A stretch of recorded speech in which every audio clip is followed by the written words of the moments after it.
So welcome, and as we start a new Parsha this week, and it is Parshat Shoftim. We'll make the bracha, and I will put it up on the screen.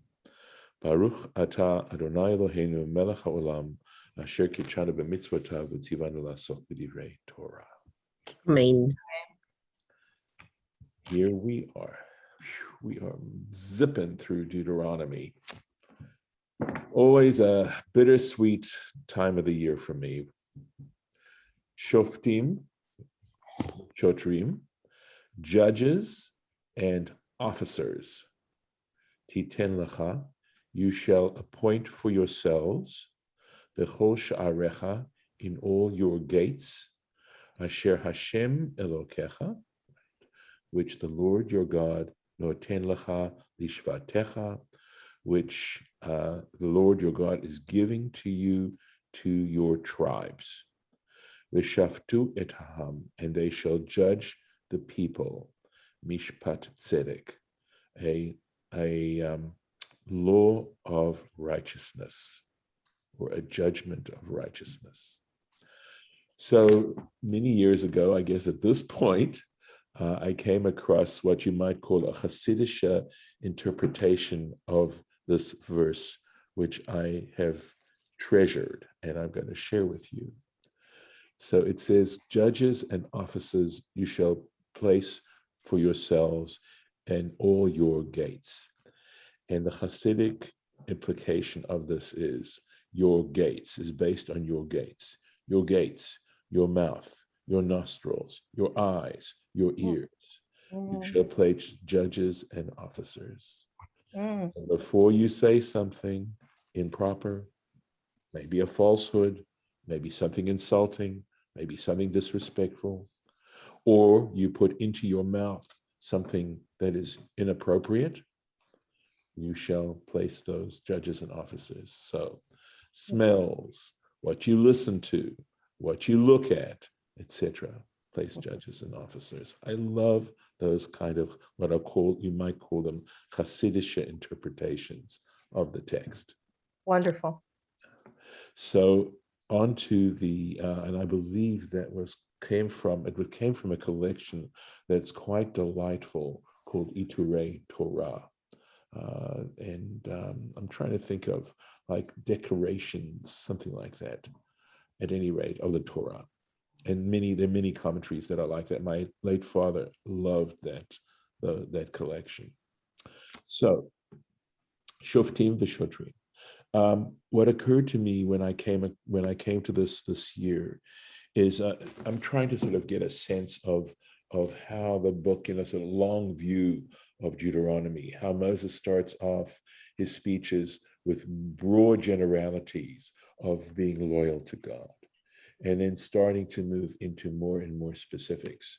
And here, of course, he's talking about a very specific, that is the application of the law. So it's one thing to know the law, to be aware of the law, but it's another thing to apply the law.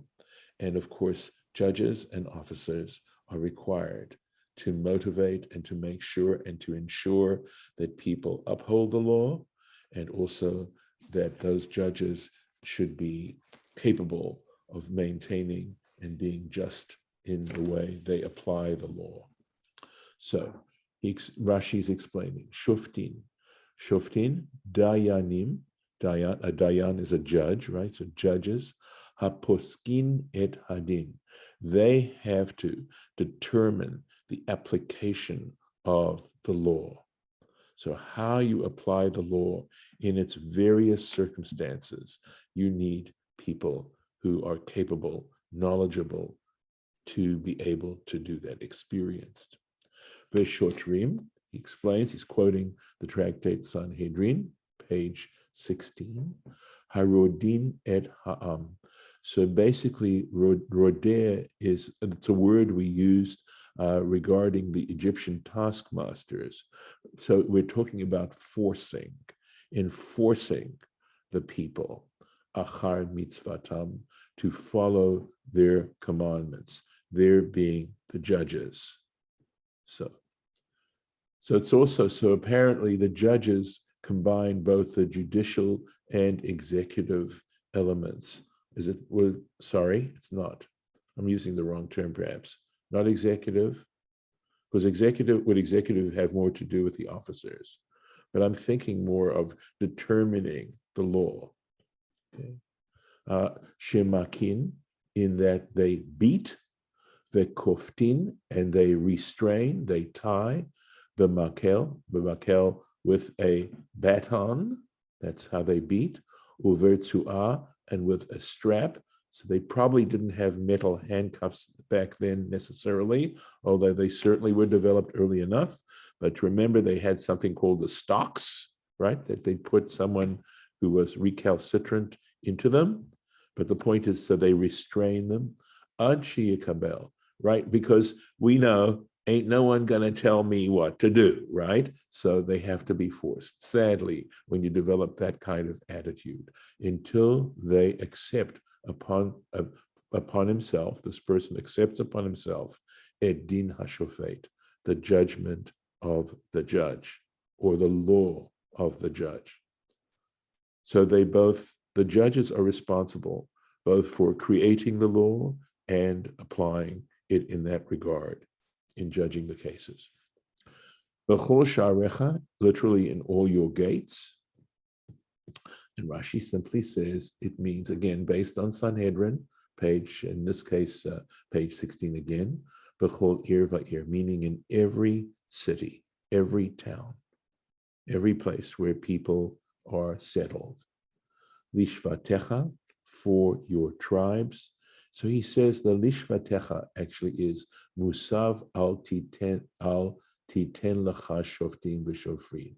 Okay, so that lishvatecha, really belongs right up here after titen lecha, right?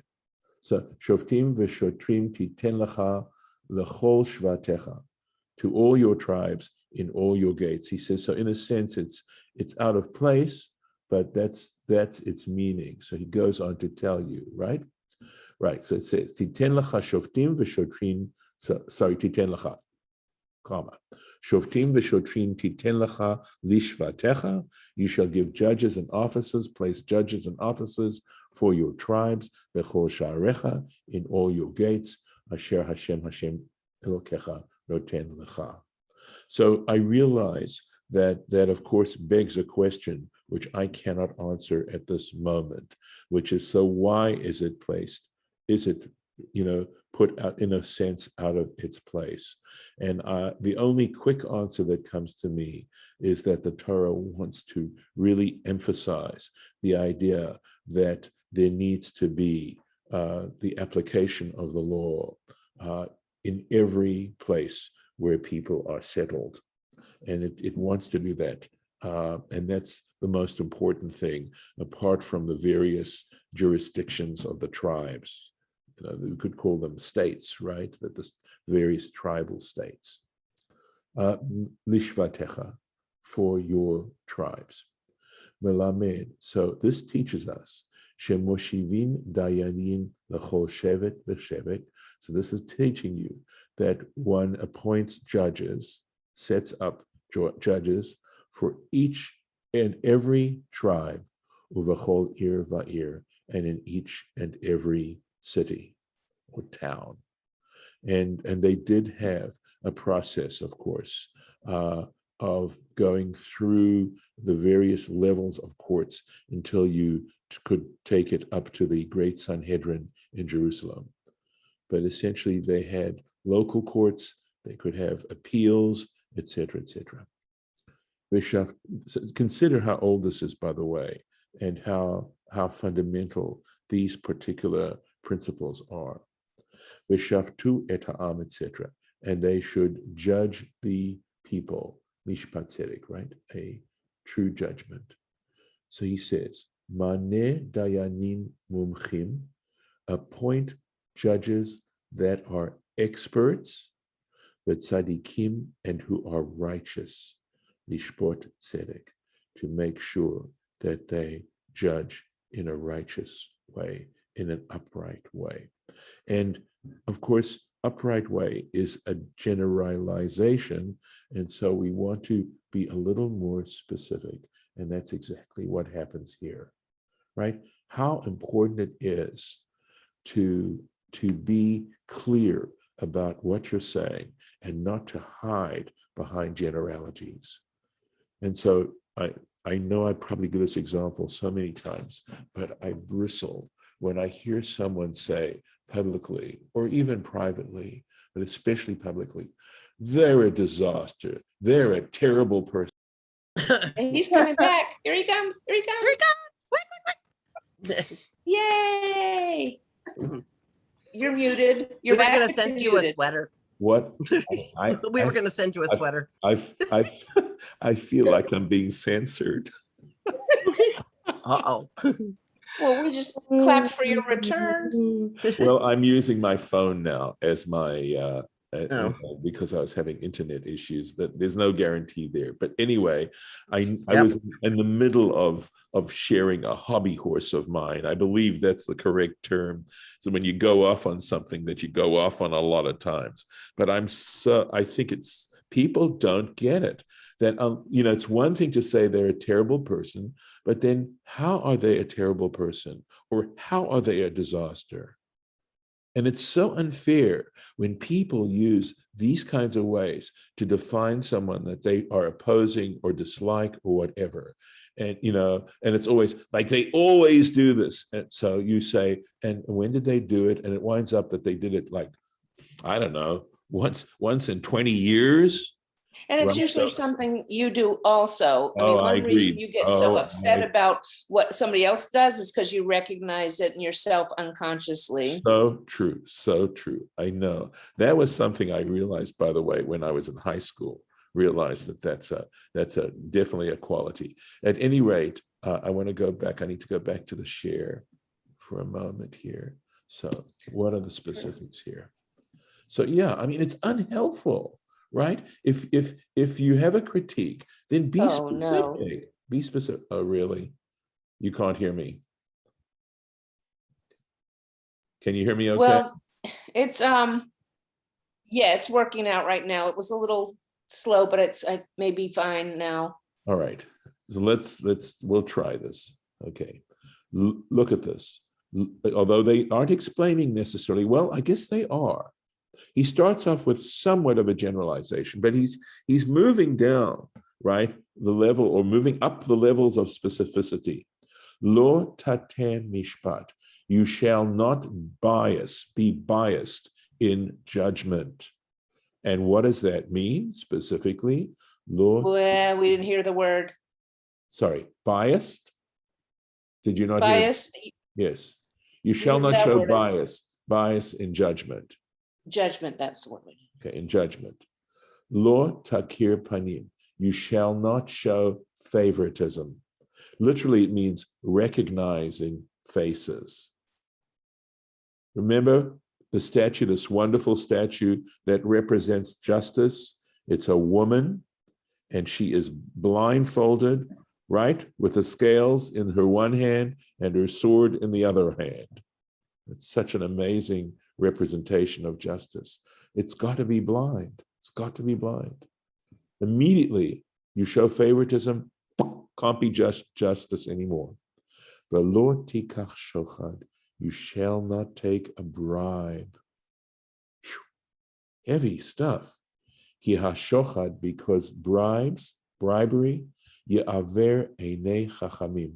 It is capable of blinding the eyes of the wise, the salef, and distorting, twisting, divrei tzadikim, the words of the righteous.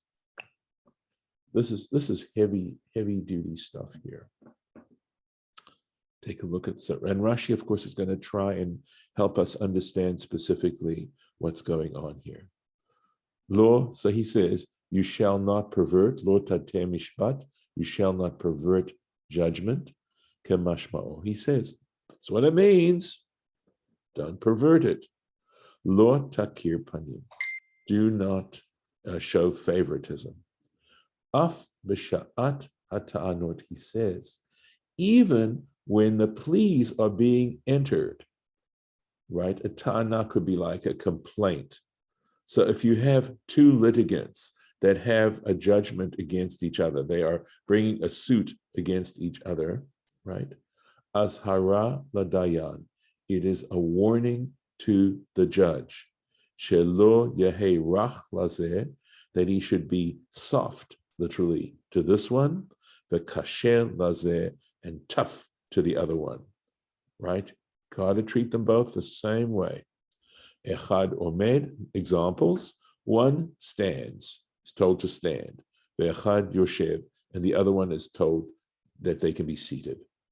The fee, why, goes even a step further.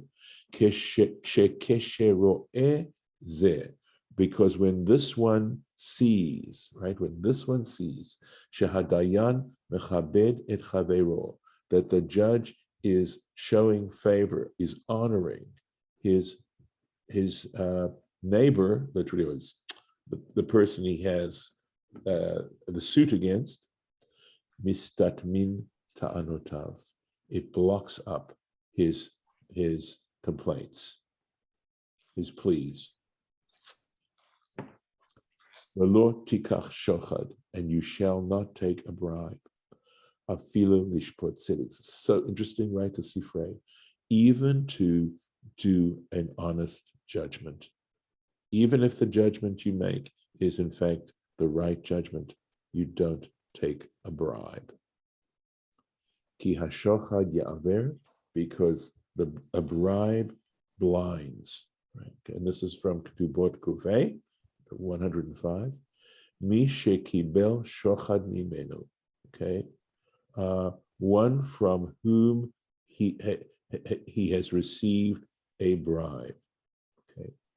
Ifshar, so if you've received a bribe from someone, ifshar, it is impossible, shelo yate et levavo etzlo, that he should not turn his heart towards him. Lehafech bischuto, to, in this case it means overturn the judgment in his favor. Human behavior. And this is such an incredible example, of what I've said when I've said that the subtext of the Torah is doing what doesn't come naturally. And this, what is being discussed here, is behavior that is almost part of human DNA. And you have to be mindful to not do it, to be conscious of when it's happening and to recognize it as something evil. And people don't consider this evil behavior, to take bribes or to show favoritism. They think it's okay, and you can see the basis on which the Torah tries to say justice, right? True justice. Divrei tzadikim, the words of the righteous. Dvarim hametzudakim, so it's supposed to be, right, words that can be justified. Mishpatei emet, judgments or ordinances of truth. Right. Something that can be justified.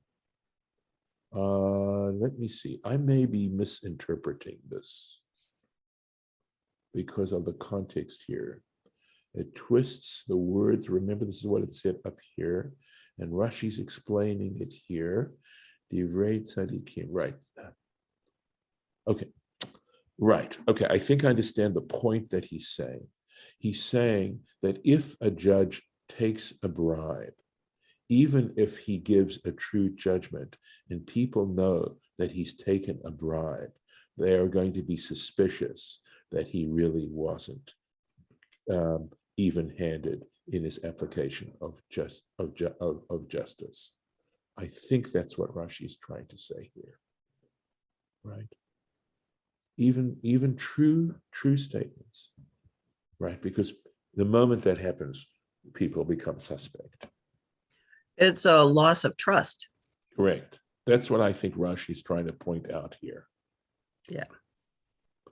And that's, of course, and if you don't trust your courts, look what happens. I mean, the fabric of society, this is the fabric of society, and when this stuff starts to happen, the fabric of society starts to fall apart.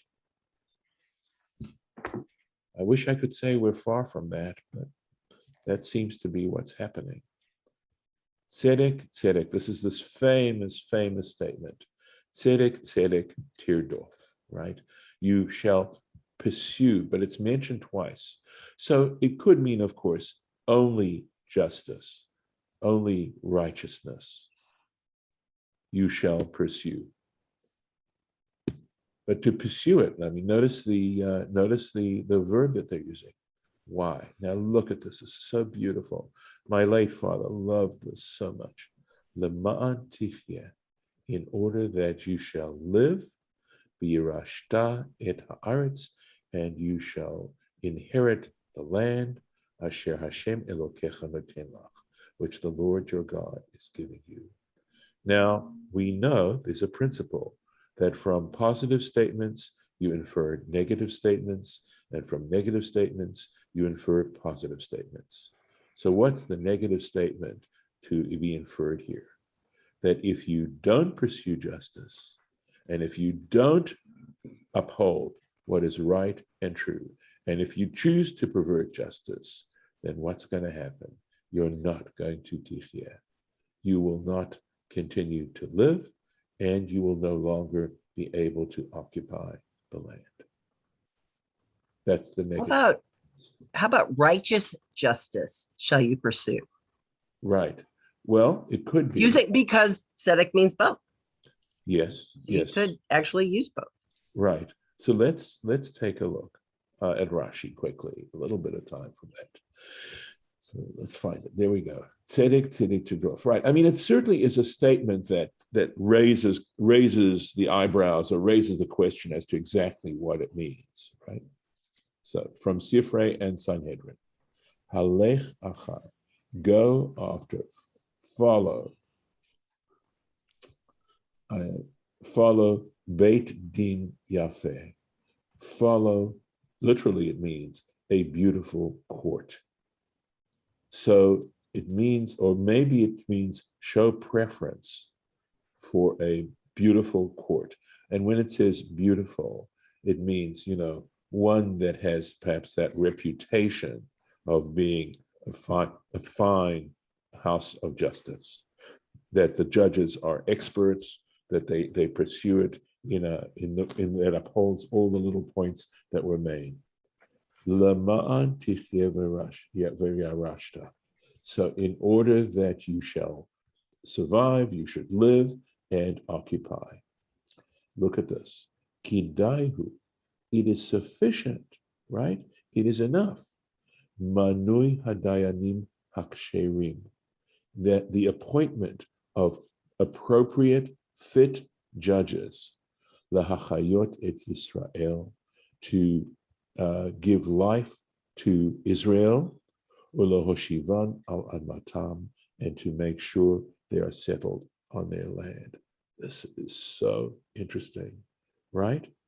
So go ahead. It's fine. Okay, so it says, the appointment of fitting judges is enough to keep Israel alive and settled in their land. Yes. But what about if Israel is not allowing the judges to be powerful, and that they're, either to render a decision, or that the decision is rendered but not followed?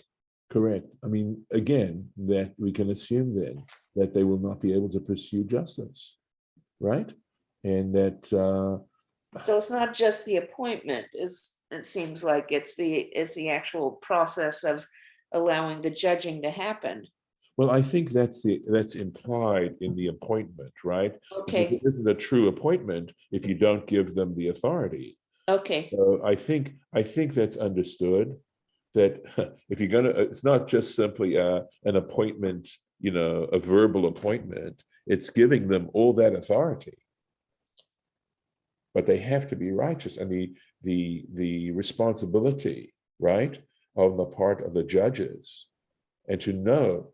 I think part of what's being said here is for judges to realize the heavy weight of their position, right? That in being given such authority, the fate of the people rests in their hands. And I think that's so true. I think so true because, again, it's the very heart of the fabric of the society. When that falls apart, I mean, everything falls apart. But what I was taking from this, Lauren, which I thought was interesting, is that it doesn't talk so much about sacrificing and and the various other mitzvot, but it's saying this is enough for for everything else to sort of move along in a positive way. And it's when this starts to fall apart, gone. Because there's always a chance, if one isn't sort of religious in the formal kind of sense, there's always a possibility you'll learn how to do that. But if at the very heart of it, you are a righteous person in making sure that you don't take bribes, you don't show favoritism, etc., etc. It's a great, great thing. So we're going to stop here and hope to continue tomorrow.